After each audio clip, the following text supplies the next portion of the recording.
everything is connected. If race and gender and who gets attention and who doesn't is how we see most of life, it's unlikely that sports is going to be exempt from that. That's Deepti Hajela. She's a trends and culture writer for the Associated Press.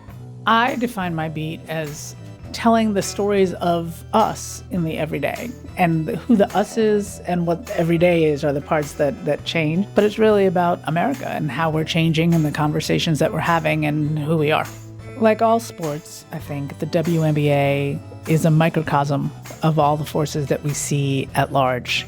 And so you're seeing that really kind of being discussed a lot in the context of this new rookie class. So again, like the issues that we see in the larger society about who's in the spotlight, who gets put in the spotlight, who gets that attention, is playing out in the WNBA as well. Sports in America are often at the intersection of some of our most pointed social, cultural, and racial debates. From Little League to professional sports, we argue over plenty. Questionable calls from referees, how much athletes are paid, team mascots that some find offensive, and even athletes who display their opinions by taking a knee during the national anthem. Recently, Deepti Hajela wrote an article that focuses on the culture war brewing in the WNBA since the arrival of Iowa College phenom Caitlin Clark. Caitlin Clark broke 2 records over the weekend, plus a personal record. She now holds the record for most points scored by a rookie. She did it in perhaps her worldwide best interest in the WNBA is at an all-time high, with the rise of young rookie superstars Caitlin Clark and Angel Reese. To watch Caitlin Clark in the WNBA, you'll see all the shots she was taking in Iowa while thrilling fans and filling arenas at an unprecedented rate. Wheeler in the game, getting Clark off the ball just a little bit here. We'll see if the Fever can free her up. Clark off the screen. Clark launches, hits a 3!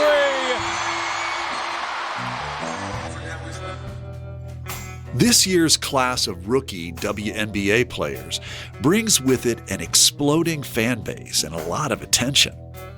Some say a talented player like Clark makes the WNBA, quote, worth watching.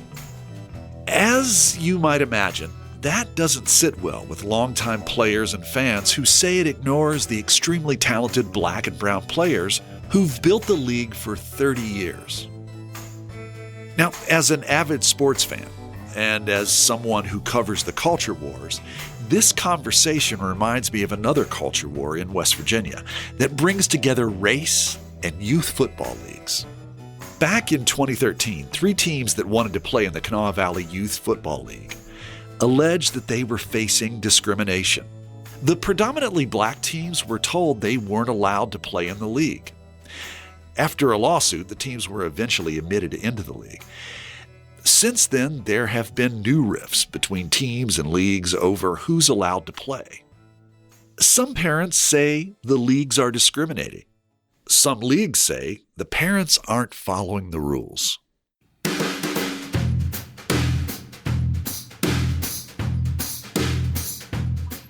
From West Virginia Public Broadcasting and PRX, this is Us and Them, the show that tells the stories about the things that divide us.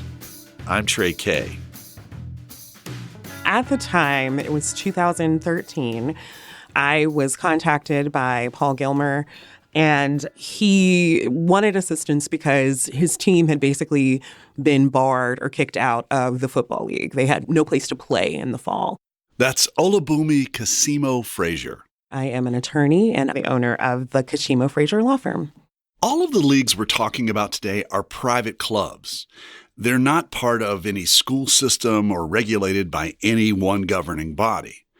Each league has its own set of bylaws and requirements and is run by parents volunteering their time. The situation can create inconsistencies between leagues that make it confusing when a new team joins. It can open up opportunities for unfair practices, too. So what had happened was all the teams were in one league, and then they disbanded the league, created a new league, and said all of the existing teams could apply. All the existing teams applied, and the only teams that were not permitted into the league were Dunbar, Midwestern, and Western General.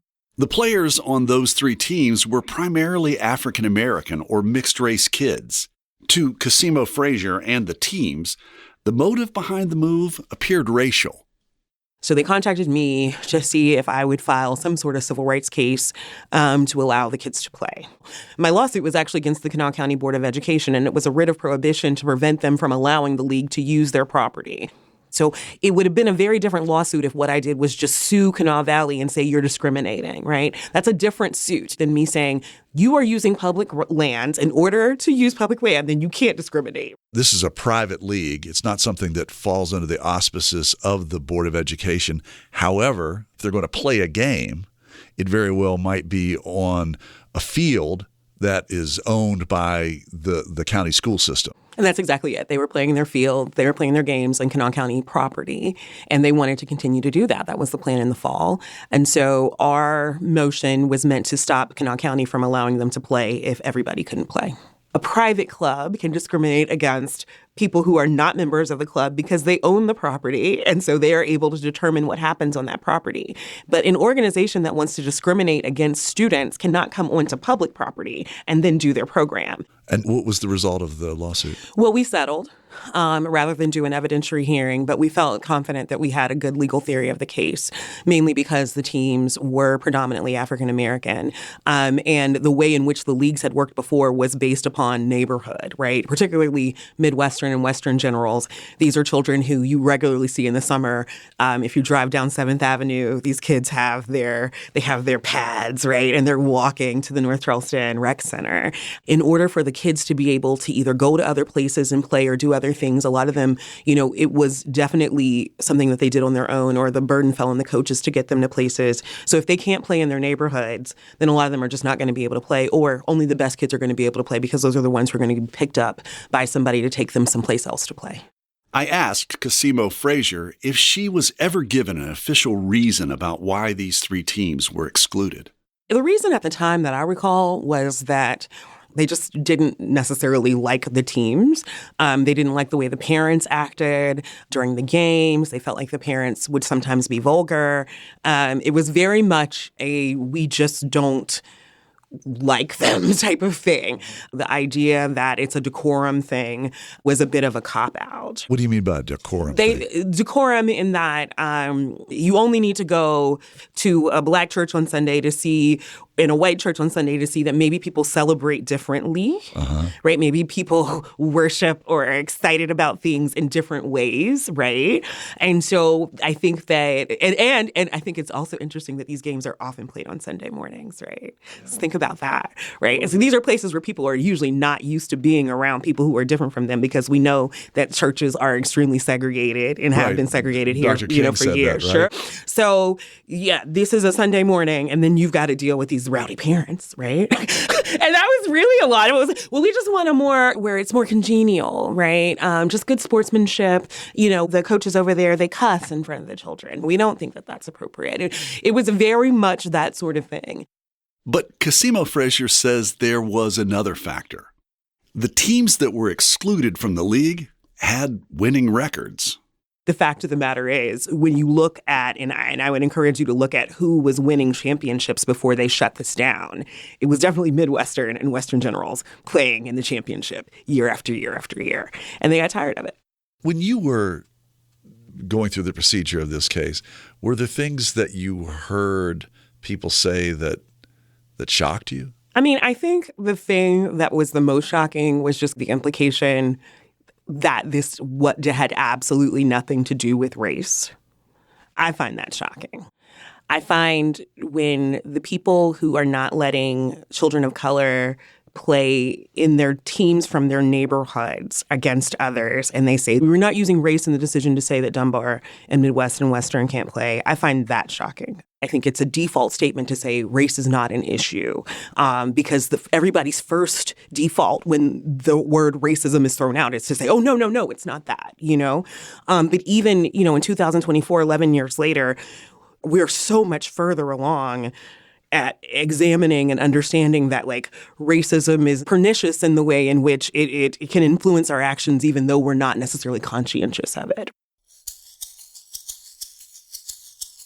Trent Redmond is a lawyer who also coaches youth football. His son has been playing in the league since 2021 when he was 6 years old. Redmond spent 2 years coaching and then moved his son to the South Hills Patriots team. Redmond is black and his son is mixed race. During his 3 years in youth football, Redmond says he's seen situations unfold similar to what happened in 2013. He says some of the issues are more about leadership style, but race can't be ignored. There are so many layers to this onion, we have to peel it apart. I think that the most recent issue with the league isn't one of color. It's one of leadership. And I've said that before. People were crying foul because we were beating up on teams by 40 points. Because it's one team with a whole bunch of kids from all over the city. So there's an excess of talent there, and that pissed people off. And at the end of the season, after we'd gone undefeated, all of a sudden there's an issue with the books, and the majority black team is out. The books Redmond talks about include the paperwork and records required for each athlete. Things like a birth certificate, a doctor's note declaring the child physically fit, and records of the child's address to prove they're playing on the team they're zoned for. If a child wants to play on another team, they need a waiver from the league. Redmond says after his team's undefeated season, the league found problems in some of his players' paperwork. And we went to court and ended up being able to play in the playoffs, but it didn't work out for us that well. And if you look, after this big, long court hearing, the teams from out of town joined a different league. So the league was basically dissolved. Go even further. The following year, there's an issue that's created because the teams are A, B, and C. The eldest group is A, then B, and C. And we went all the way through undefeated and subsequently won the championship. However, at that time, again, it goes back to issues with leadership. They found out that a kid on the A team had violated the rules because it had a kid that played middle school ball. Youth league rules say an athlete can't play for their school or travel leagues during the youth football season. Redmond says because one child violated the rules in the A group team, all 3 teams were disqualified. Redmond's wife, Tiffany Davis Redmond, is also a lawyer. She reviewed paperwork for the B and C teams, and after filing an injunction, they were allowed to continue playing. I asked attorney Olubunmi Kasimo Frazier about disqualifying a team over rules violations at the end of a winning season. It feels very, we need to do a poll tax. It feels very, let's make sure that we don't have the wrong people registering to vote or voting, right? And that's always the test, right? How do we use the rules? Are we using the rules to call people in to say, hey, you know what? This is the procedure. And, I have found in my community volunteer work, learning how to do procedures one place always helps you in other things. So it's actually development for everyone to learn this is how you administer something. But rather than doing education, rather than making it accessible, you make it exclusive. That to me is the test. Why is it that you're kicked out and it's not, we need to call you in, we need to sit with you, you need to do this right because we really want you to be there. Not every youth football team will have a coach with the knowledge of the law that Trent Redmond and Tiffany Davis Redmond have. Without their lawsuit, they say dozens of kids might have been left without a team. Redmond says sports can offer kids important lessons, like learning about teamwork and spending time with kids who come from different backgrounds. He says adults are doing an injustice to kids by excluding them from the teams. It's a great equalizer because there's nothing better to teach kids about other people than putting them with those people. The schism between white culture and black culture is just increased, augmented, it grows because we're not taking those opportunities. Redmond isn't the only person who's experienced issues with leadership in youth football. After a break, we'll hear from Justin Knapp, another coach in the Youth Football League, who says the lack of consistency can lead to confusion and, in extreme cases, threats of violence against the team's president. There were threats to her and her family that actually police contacted her and told her, do you realize that people are threatening your life online? It became very, very aggressive. I'm Trey Kay, and you're listening to Us and Them. Our show is supported in part by the West Virginia Humanities Council, the Daywood Foundation, and the Greater Kanawha Valley Foundation.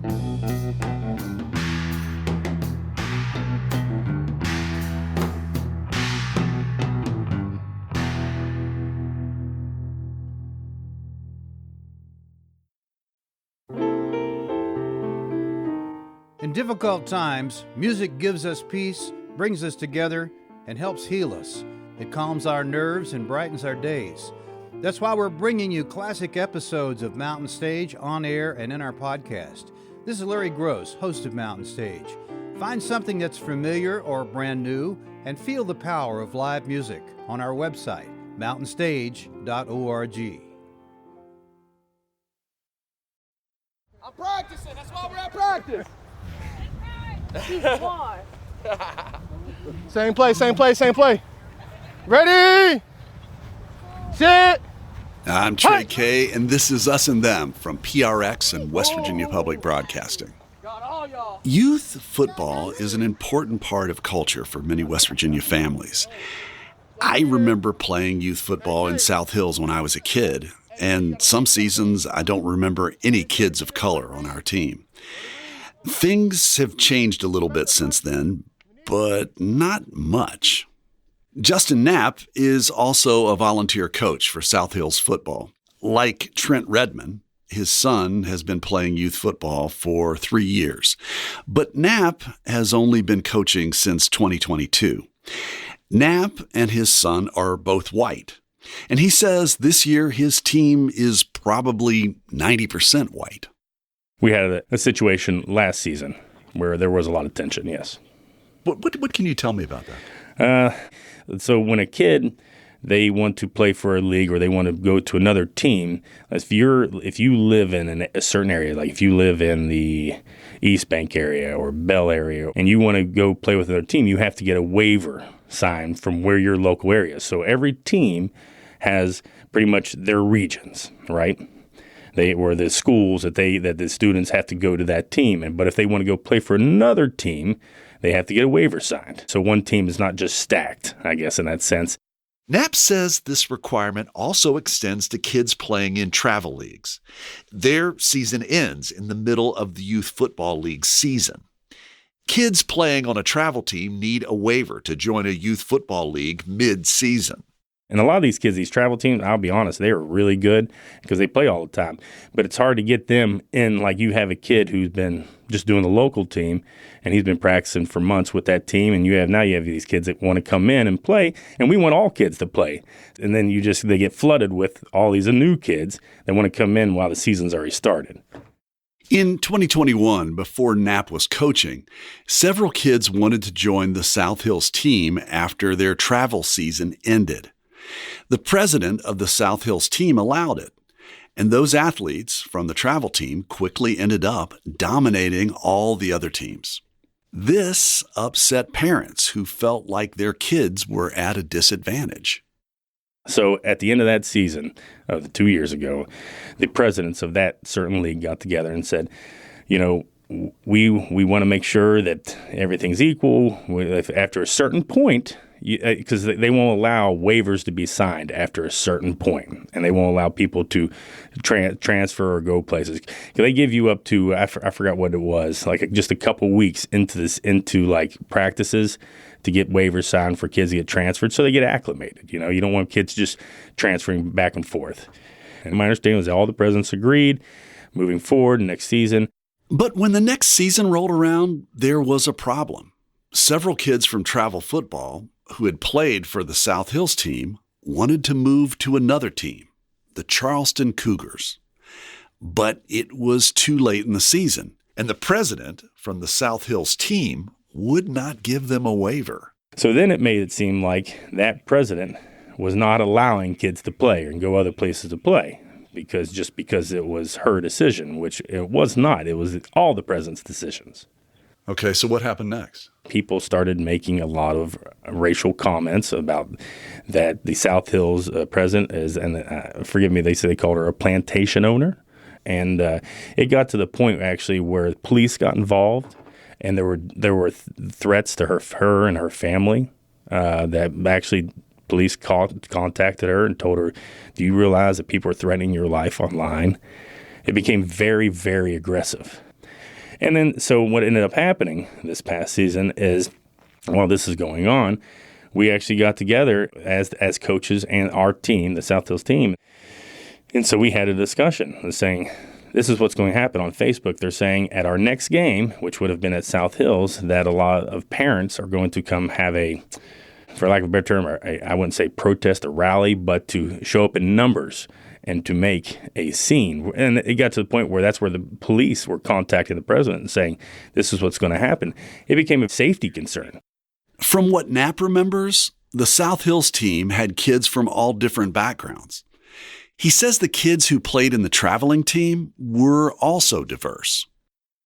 How do you feel that there was an accusation of race? Does that seem fair to you? It wasn't a racial issue. It was just a rules. It came down to rules. Like I said, the travel team, they did have black and white players on there. It didn't have anything to do with race. It was just following rules. But then it became online. It then became a racial issue where things were said about the president. And that's where it escalated from there.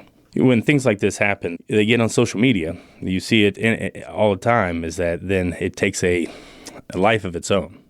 You know, without, even in anything in media, you don't really know unless you were there. You only know from what people tell you, and then it gets bigger from there. So how was this resolved?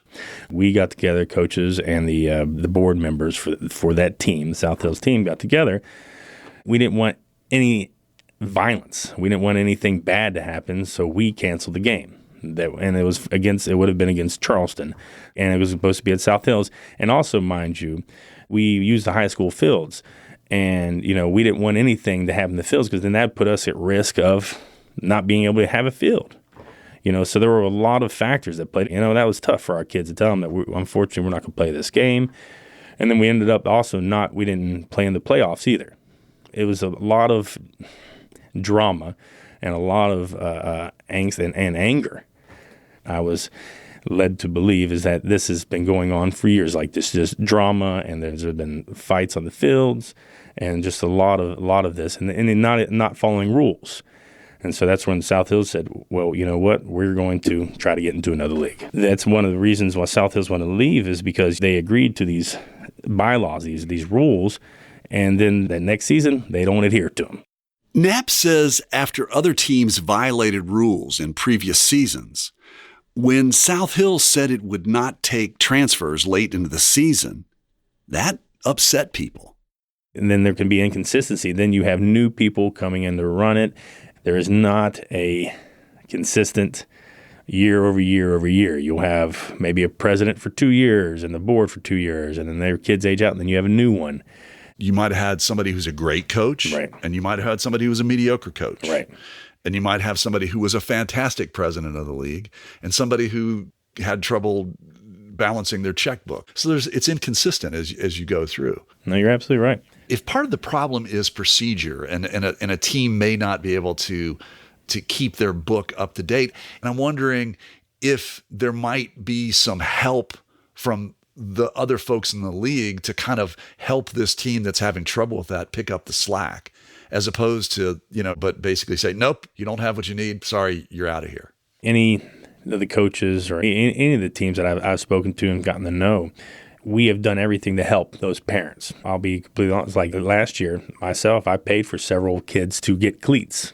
I know coaches in Dunbar that would go to the school and talk to teachers to see what they can help the kids they're playing. Was there more work they can do?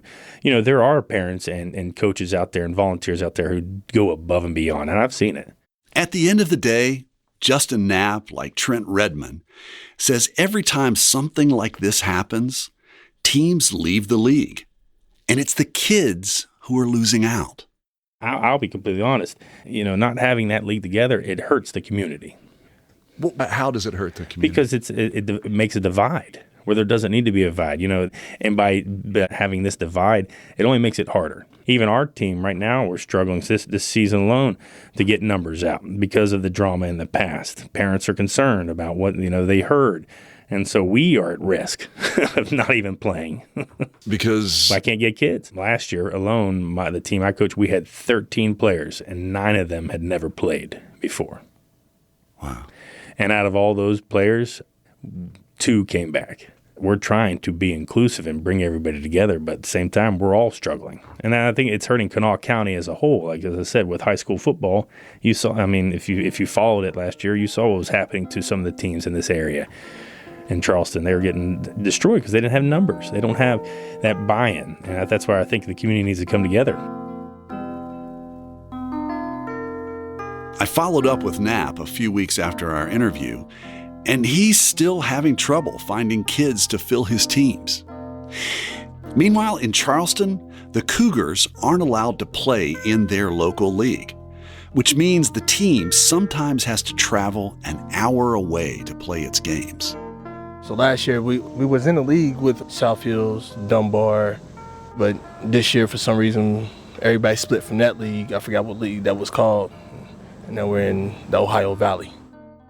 That's Rayshawn Hall. He coaches one of the Cougars teams. He played youth football back in the 1990s and remembers his team moving from league to league and having to play teams from farther away. Now, Hall's team has to travel an hour away to Parkersburg to play their games. So you can't play the teams that are like right here near you? No, we can't. No, we can't play those teams. Do you know why?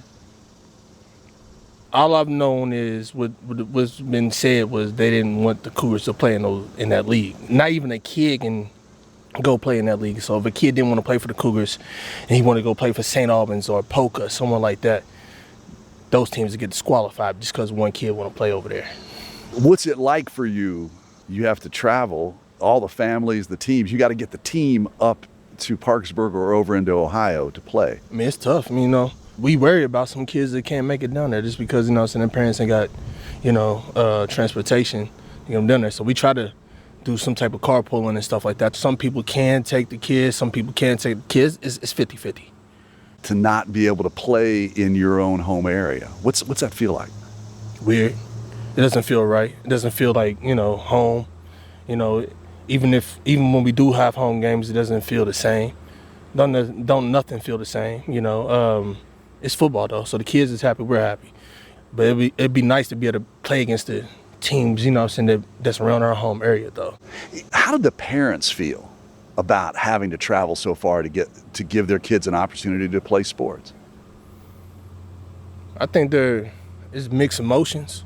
You know, so you got some parents is like, this is, you know, they don't like it. And you got some parents that's like, we get to play football, you know, they just want their kids to play football. Me personally, you know, sometimes I'll be like, dang, got to travel all the way out to Parkersburg.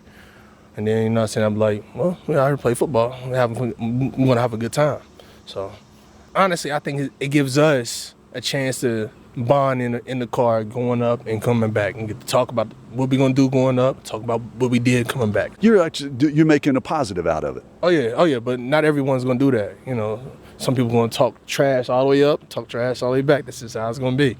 It's what you make. It's just like life. It's whatever you make it. Hall has been playing football since he was 5 years old, and he sees the value of getting kids together from different backgrounds and having them work together. I met a lot of people through playing sports, even some of my best friends through playing sports, even if they was white or black, you know, it didn't matter. Once we came together, you know, I don't know what they did outside of the sport life, but all I knew is once we came together, you know, I said it was like a brotherhood.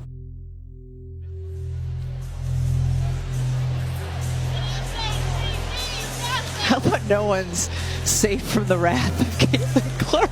She's looking over at the scorer's table like come on, guys, get it together.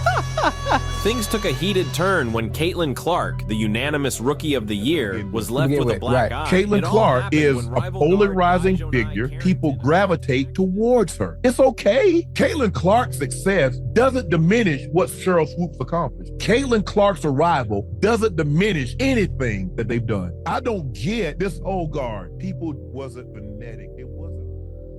One of the sociologists I spoke to was very clear that sports is a microcosm of society. That's the Associated Press's trends and culture writer, Deepti Hajela again.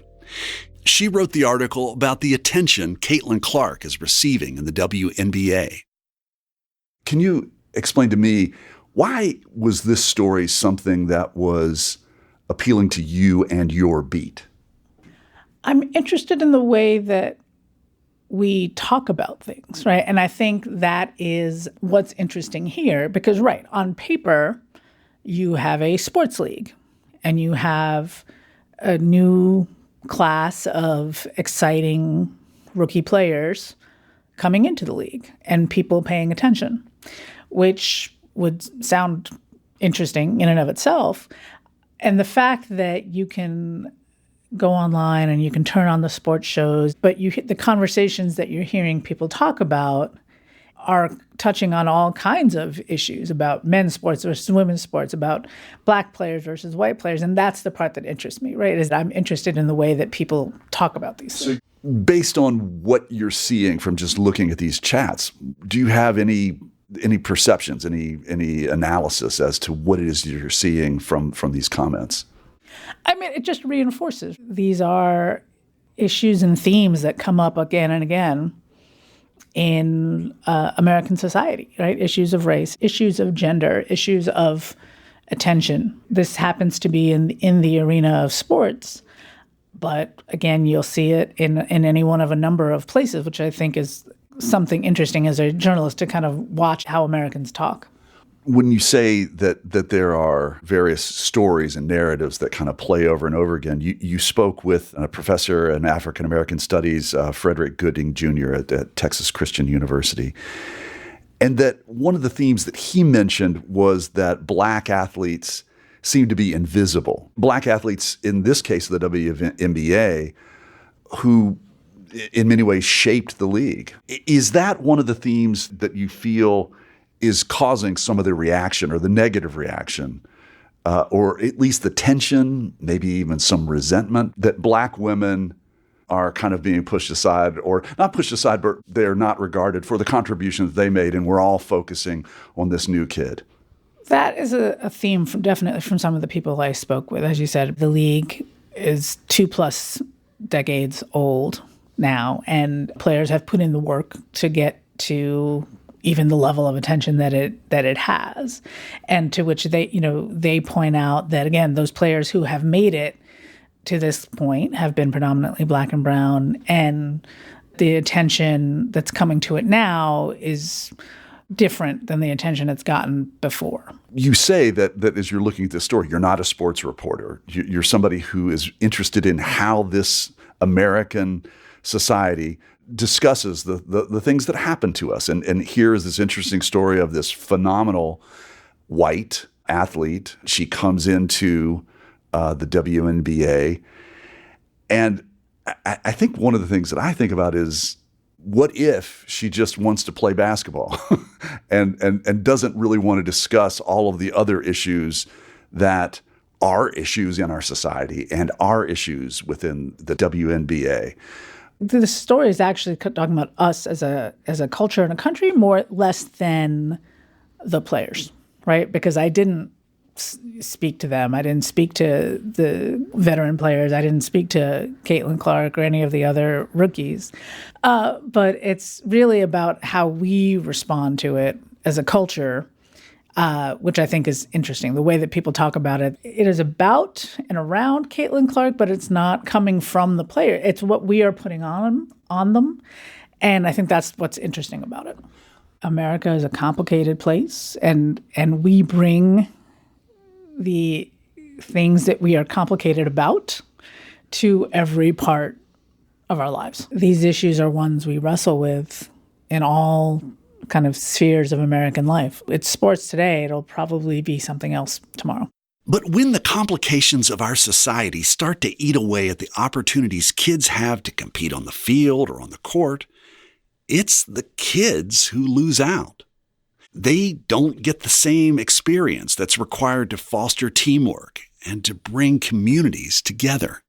What does it take to build community? How do you build community? And how do the choices you make about who's involved and who's included and who's not, what does that do to the kind of community you're trying to build?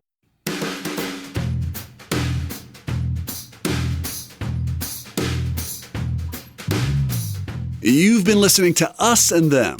Our team for this episode was me, Trey Kay, Samantha Gatzik, and Kate Smith. Special thanks to Reverend Matthew Watts, Carl Lee, Joe Spano, and Andre Nazario. Michael Lipton, Tristan Lozow, and Ahmed Solomon wrote and performed the Us and Them show music. Mark Lerner designed our logo. The marvelous people at PRX and West Virginia Public Broadcasting make Us and Them possible. So do grants from the Corporation for Public Broadcasting, the West Virginia Humanities Council, the Daywood Foundation, and the Greater Kanawha Valley Foundation. Hey, we'd love to get your thoughts about this episode. Could you share them with us on our Facebook page or on X, formerly known as Twitter, at Us Them Podcast? Us and Them was originally developed with assistance from the mentorship program at AIR, the Association of Independents in Radio.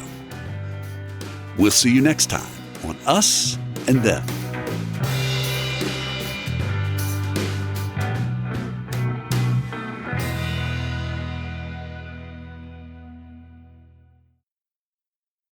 Support for this podcast comes from the Corporation for Public Broadcasting.